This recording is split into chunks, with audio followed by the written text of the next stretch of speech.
विराध द्वारा सीता हरण, श्री राम लक्ष्मण संवाद।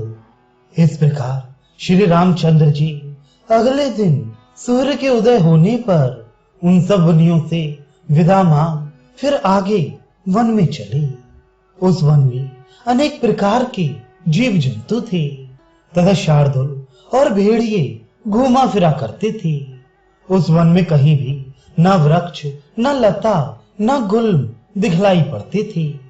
तालाबों का जल सूख जाने के कारण वे केवल भयंकर ही नहीं देख पड़ते थे, बल्कि जलाभाव के कारण वहां किसी पक्षी की बोली भी सुनाई नहीं पड़ती थी। केवल बिल्ली की झनकार सुनाई देती थी। चलते चलते सीता, श्री रामचंद्र और लक्ष्मण ने वन के बीच में पहुंच वहां का यह भयंकर दृश्य देखा। जंगली पशुओं से सेवित उस घोर वन के बीच पहुंच श्री रामचंद्र जी ने पहाड़ की चोटी के समान लंबा नरमांस भक्षी महाशब्द करने वाला एक राक्षस देखा। उस राक्षस की आंखें माथे के भीतर बहुत गहरी घुसी हुई थी। मुंह लंबा था, उसका शरीर विशाल था, पेट ऊंचा नीचा था, उसकी आकृति बड़ी घिनौनी थी। उसका शरीर टेढ़ा मेढ़ा था, ऊंचा नीचा, खाली भरा हुआ था, अर्थात उसके शरीर का एक भी अंग एक सा न था। अतः वे देखने में बड़ा भयंकर जान पड़ता था। वे राक्षस रुधिर से भीगा हुआ व्याघ्र का चमड़ा ओढ़े हुआ था। जब वह अपना मुंह फैलाकर जमाई लेता था तब वह काल की तरह सब प्राणियों को त्रस्त कर देता था। अर्थात उसका खुला हुआ मुंह देख सब प्राणी भयभीत हो जाते थे। वे 3 शेर, 4 व्याघ्र, 2 बैल और 10-12 सिंहों तथा दांतों सहित चर्बी से भरा हुआ एक हाथी का मस्तक जो लोहे के त्रिशूल में बिंधा हुआ था लिए हुए तथा नाद करता हुआ और चिल्लाता हुआ दिख पड़ा। वे श्री रामचंद्र, लक्ष्मण और सीता को देख और महाक्रोध में भर प्रलयकारी काल के समान उनकी ओर दौड़ा।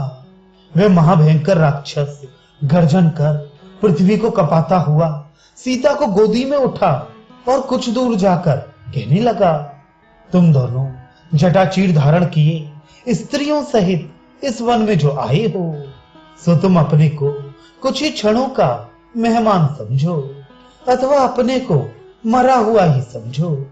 इस दंडक वन में तुम सिर्फ जटाचीरधारी बनकर ही नहीं, किंतु तीर कमान ले और तलवार बांधकर आए हो। फिर जब तुम तपस्वी का रूप धारण किए हो तब ये तो बतलाओ कि इस स्त्री के साथ तपस्वियों का रहना कैसे संभव है। अतः बतलाओ, तुम दोनों अधर्मी, पापी और मुनियों का नाम धराने वाले कौन हो। मैं विराध नामक राक्षस हूं और इस दुर्गम वन में शस्त्र लिए ऋषि मुनियों के मांस को भक्षण करता हुआ नित्य घूमा करता हूं। ये सुंदरी नारी मेरी भार्या होगी। तुम दोनों महापापी हो, अतः तुम दोनों के साथ मैं युद्ध कर तुम्हारे दोनों का रुधिर पीऊंगा। जब उस दुरात्मा विराध ने ऐसे धृष्टतापूर्ण वचन कहे तब उसके इन अहंकार युक्त वचनों को सुनकर जानकी जी डरी और मारे डर के वे वायु के वेग से कांपते हुए केले के पेड़ की तरह थर थर कांपने लगी। उधर श्री रामचंद्र जी सीता को विराध की गोदी में देख उदास हो लक्ष्मण से बोले, हे सौम्य, देखो राजा जनक की बेटी, शुद्ध आचरण वाली मेरी भार्या सीता विराध द्वारा पकड़ ली गई है। ये मनस्विनी राजपुत्री बड़े लाड़ प्यार से पाली पोसी गई है, सो इसकी ये दशा हुई। सो जिस उद्देश्य से कैकेयी ने वरदान मांगा था वे उसका उद्देश्य आज सफल हुआ। हे लक्ष्मण, कैकेयी बड़ी दूरदर्शिनी है जो अपने पुत्र को राज्य दिलाकर भी संतुष्ट ना हुई और हमें इस अभिप्राय से वन में भेजा कि वन में जब सीता को राक्षस हर लेंगे और राम उस दुख से मर जाएंगे तब मेरे बेटे का राज्य निष्कंटक हो जाएगा। इतनी जल्दी उस कैकई की मनोभिलाषा आज पूरी हुई, जिस कैकई ने मुझ जैसे सब प्राणियों के हितैषी को वन में निकलवा दिया, और उस मेरी मछली माता कैकई का इस घड़ी मनोरथ पूर्ण हुआ। हे लक्ष्मण, इस समय सीता का राक्षस द्वारा छुआ जाना देख मुझको जैसा दुख हो रहा है, वैसा दुख मुझे ना तो पिता के मरने पर हुआ और ना राज्य छूटने पर हुआ।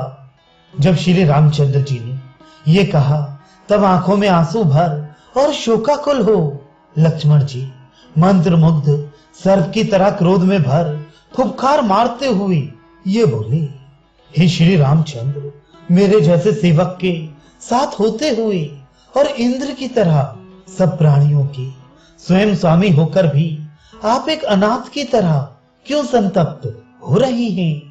मैं क्रुद्ध हो अभी इस राक्षस को बाण से मार इसका रुधिर पृथ्वी को पिलाता हूं। राज्य की कामना रखने वाले भरत पर मुझे जो क्रोध आया था, मैं क्रोध आज भी इस विराध पर उसी तरह उतारूंगा जैसे इंद्र वज्र का प्रहार कर पहाड़ों पर अपना क्रोध उतारते हैं।